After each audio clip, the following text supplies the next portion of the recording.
In today's show, we're looking at the fantasy basketball waiver wire. Michael Bolton. Thanks, Josh. It's Michael Bolton here, and it's time for another episode of the Locked On Fantasy Basketball Podcast. Let's get to it. Let's get to it, indeed. You are Locked On Fantasy Basketball, your daily fantasy basketball podcast, part of the Locked On Podcast Network.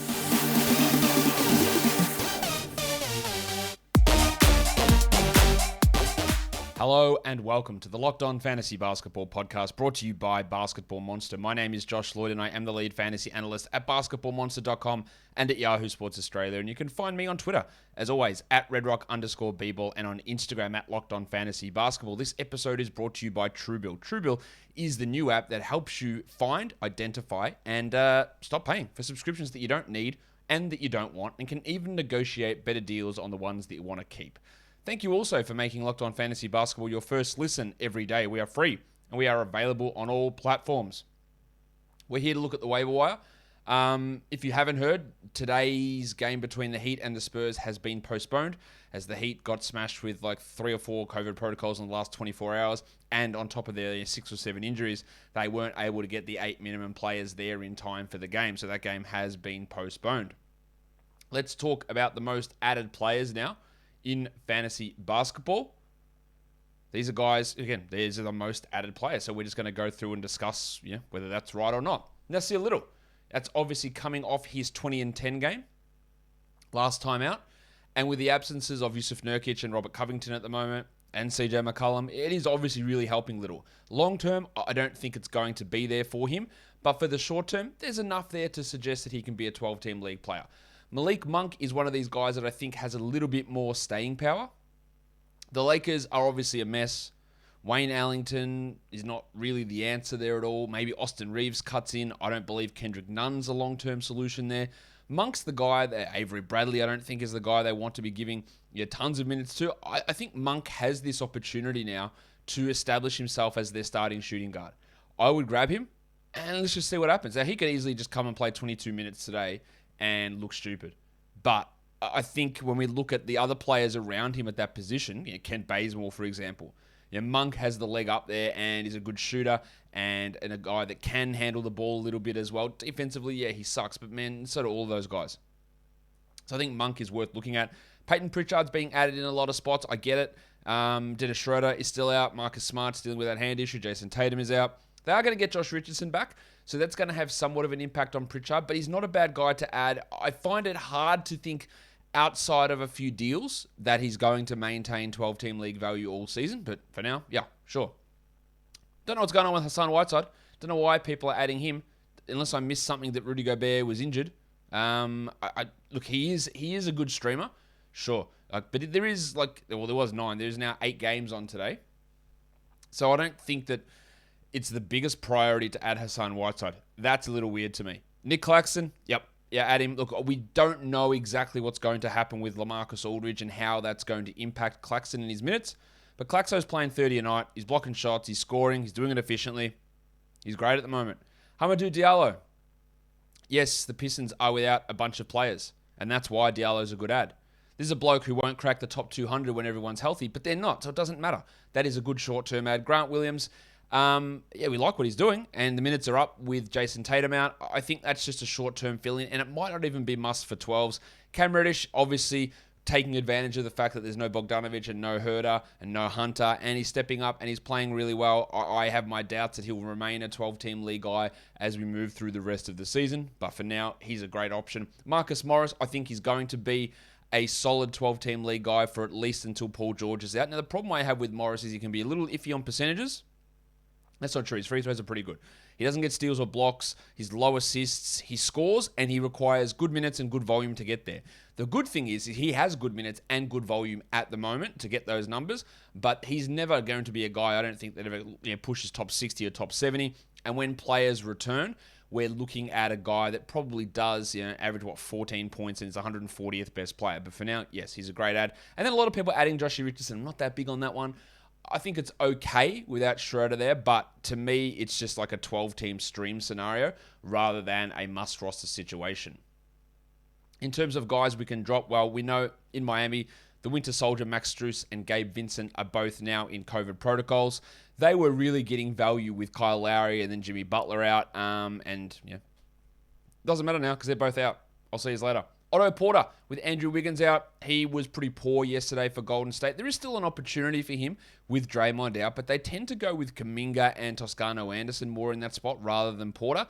So Porter can be a stream option, but he is not a 12-team league rosterable or holdable player. Same with Boogie Cousins, who was getting some nice minutes with Portis and Giannis out. Those two blokes are back. Cousins goes to the waiver wire. Pretty simple equation there. And Chimezie Metu, they went with Bagley starting over him. I don't really get it, but they did. And there's Terrence Davis cutting into minutes there. There's just not enough consistency in playing time for Metu to be any sort of 12-team league hold. These other ones are more speculative long-term type of ones. Like those other players were players that we added in the short term who you can easily move on from. But someone like an Eric Gordon still producing okay numbers. I'm just not convinced now that Porter and Green are back that it's going to remain as a must-roster 12-team league guy. And as we always talk about with these droppable guys, it doesn't mean you just have to go and drop them, although I reckon those first 5 on the list, you can just piss them off, don't worry about it. But with an Eric Gordon, if you don't have anyone else to drop, and there is a hot streaming free agent available, what you're losing from Eric Gordon's not the end of the world when we're looking long-term down the season. And the same goes for Duncan Robinson. The Heat obviously not playing today. A few guys in COVID protocols. He can have the big game where he has 21 points on 7 threes and nothing else. But it's so few and far between that he's a specialist three-point streamer, that's it, and not a must-roster guy, yet he's rostered in a ton of leagues. A couple of Knicks, Evan Fournier and Rowan Barrett Jr. Yes, Fournier will have some good games. We saw him pushing 40 minutes when a bunch of their guys were injured, but that's not the case anymore. Those players are back. Fournier's minutes are down. His production's too unpredictable. There's no problem with having Fournier, but a realistic assessment of your roster probably puts him as your worst guy outside of streamers. And if you need to open up a roster spot, he can go. And Barrett, he's just a terrible category league player. We're seeing his minutes drop in preference to Quentin Grimes, of all people. He doesn't get steals or blocks. His assists are low. He's a poor field goal and below average free throw guy at times. Doesn't hit big volume of threes. He's just not that good. And I think we hold on to him because of prospect value and name value and all that sort of bullshit. And you don't need to. And then in Minnesota, looking at Malik Beasley. There is value for him, but they're all going to fly back here. Edwards, Russell, Towns, Vanderbilt. They're all going to be back. Maybe next game. And if you need to move on, maybe you miss one game where Beasley plays 32 minutes and scores 18 points. But if you need to make a move to grab someone now for the future, for the rest of the week, for this week and next week, Beasley is an expendable option if that's what you're looking for. If you are also looking for a way to get control of your subscriptions and your free trials that, hey, they just extend into things that take your money, TrueBill is what you need. TrueBill is the new app that helps you identify and stop paying for subscriptions that you don't need, or that you don't want, or the ones that you simply forgot about. On average, people save up to $720 a year using TrueBill.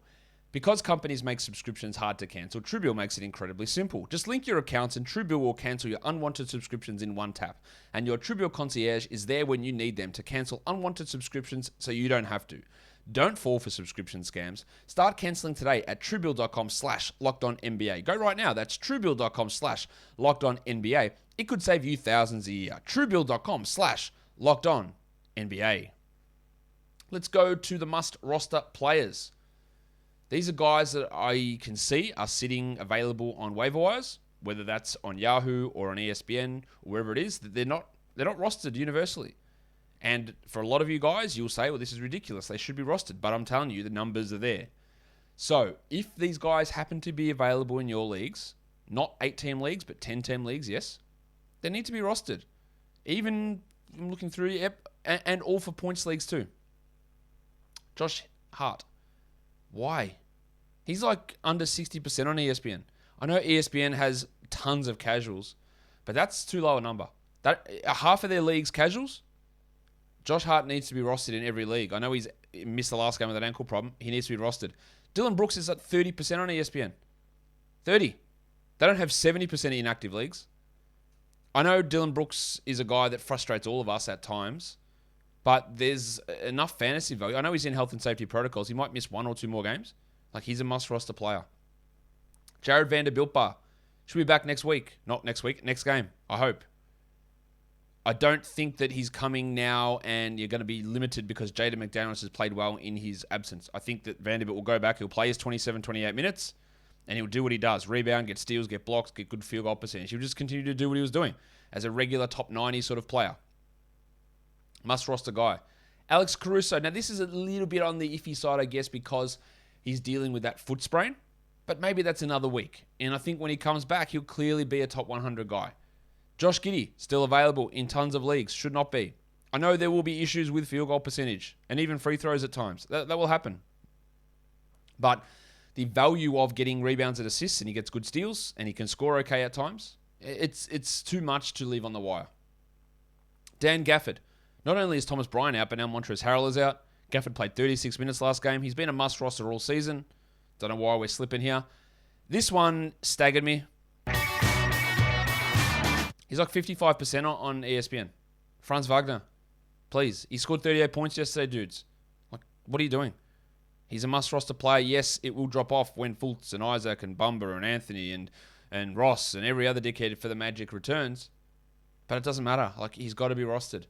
Kevin Love is rostered in like 30% of ESPN leagues. And is still lowish on Yahoo. I know it feels completely unsustainable. We're 11 weeks deep here, and he keeps doing it. And then the burner, Jalen Brunson. Yes, Doncic coming back will have some impact, but he still remains a must-roster player even when Luka is back with the team. Let's look at some upside grab types. I've got Onyeka Okongwu there. I love what Okongwu can do. I do not believe for a second that he is going to be playing 25 minutes a night with a healthy Clint Capella. They won't play together, and they won't cut Capella's minutes to play Okongwu. But the upside of Onyeka as a top 50, top 40 player, if you are in a position, a weekly league, a deep bench league, a roto league, where you can stash a bloke, Capella has had Achilles problems for the last 2 years. The upside on an Okongwu, who can contribute your back-end value in, say, 18 minutes, 19 minutes, and then if that pushes to 29 minutes, then you blow up. It's very hard to do this as a stash in a daily changes league, but he's a name to watch. I spoke about Payton Pritchard already. I think this one is we're waiting for if a Dennis Schroeder trade happens, which I think is almost not a guarantee, but it's a decently high chance. And by decently high, that's probably 30%, which I wouldn't say for any other trade. All right, Pritchard can step in and play 26 minutes a night. We've already talked about him earlier in the show, but he's a good guy that even if it does drop a little bit now, I'd be holding through January and see what happens. This one's probably a little bit more left field, but Josh Green. Reggie Bullock has not worked out in Dallas. Green flashed some really interesting things last game. Big assist numbers. He's already a good perimeter defender. Can he take, maybe not the starting role from Bullock, but at least a rotation role, pushing Tim Hardaway back into the starting group? Do the Mavs blow shit up and trade someone like a Hardaway or trade a Bullock? Green has an opportunity here in his second season to start to establish himself. And his interesting name. Let's look at a couple of Rockets. Josh Christopher, I really believe this guy is going to have a top 100 run probably from February onwards. It's going to require Gordon getting traded and probably Augustin getting traded. But I do believe it's coming. And you just have to be patient. And the delicate dancer, Alperen Şengün. It's a delicate dance in just 17 steps. It's annoying me that we just can't get 25 minutes a night with him. And it feels like it's going to require an injury to Wood or a trade of Wood, and I don't think the trade is necessarily going to happen. But the upside is enormous, and I think if you are in a position to hold, you hold. And the other one I think is marginally interesting is Jackson Hayes. I don't know where the Pelicans are going this year. Hayes played some power forward yesterday. Maybe he's taken back over the job from Billy Hernangomez. They should be looking to develop him, considering they spent a top 10 pick on him, and then they're playing, journeyman Billy Hernangomez over him. They would want to see what Hayes can do. Will Valanciunas be someone that, is sticking around on this team? Probably will be, but I don't know. There's a little bit of upside there for Hayes, especially if Zion does not return. It's just a name to keep an eye on. You should also be keeping an eye on BetOnline because this holiday season they have you covered with more props and odds and lines than ever before as football marches towards the college bowl season and the NFL playoffs. So BetOnline remains your number one spot for all sports action this season. Head to the website or use your mobile device to sign up today using the promo code LOCKEDON and get a 50% welcome bonus on your first deposit. From basketball, football, the NHL, boxing, UFC, or right to your favorite Vegas casino games, don't wait and take advantage of all of the great offers available for the 2021 season. BetOnline is the fastest and easiest way to bet on all of your favorite sports. BetOnline is where the game starts. Let's just look at a couple of other names here. A couple of Jalen's to kick things off. We're going to Jalen Green. Adam sucked before the injury. He's been good since he came back. The minutes are there, the opportunity's there, the usage is there, the talent is there. Maybe he's figured out. I don't know. I can't say that 100%. But add him, make sure he's added, and we'll go from there. And then Jalen McDaniels, with the absence of Bridges in Washington, McDaniels is a great short-term option for Charlotte. Yuta Watanabe's been playing pretty well. If we do have Anunoby and Barnes out again, then Watanabe has at least some streaming capability. Otherwise, he moves back into deeper league territory, but I've been pretty impressed. With Brooks and Melton out, as well now as John Conchar in Memphis, I think they've got no choice but to start Kyle Anderson. And if Kyle Anderson plays 28, 29 minutes, then he is a 12-team league player. So go grab Kyle Anderson and let's see what happens. With the injury to Ricky Rubio, which at the time of me recording this, I'm just going to go and double check to see whether nothing has broken at this stage to say what the actual injury is. I don't believe we've got any update on Rubio. I am expecting that Rubio's out for the season. That's just my expectation. So, Osman, I think, is the long-term beneficiary here. He gets those bench minutes that Rubio was getting, the 27-28. He gets more ball handling and more shot attempts in that bench unit. Short term, you look at a Kevin Pangos or a Denzel Valentine to step in. And then Isaac Okoro probably gets a little bit of extra value, but Okoro had a 31-minute starting role already set. Like, that was already what he was doing. I don't know how much that changes. He'll continue to start, obviously, but he's not going to be taking up backup point guard job off where Ricky Rubio was. He won't do that. He won't be the same player that takes that same shots. He is worth a grab, but I think in the end it probably will end up being Osman that has the better fantasy run versus Okoro. Corey Kispert with Beal and KCP dealing with protocols and Neto on holiday. He's up and down. He's more of a deeper league streamer. And then a name that I'm really interested in here is Quentin Grimes. If we get another game today where Grimes plays more than Barrett, then he's absolutely a 14-team, maybe even a 12-team league ad. I don't know if I have confidence in Tibbs playing a rookie that much, but Barrett's been bad. Burks is limited. Grimes is playing more than him. This is a really interesting game to watch what happens with what's his name? Grimes and also Juice McBride. I am going to drop a deuce on everybody.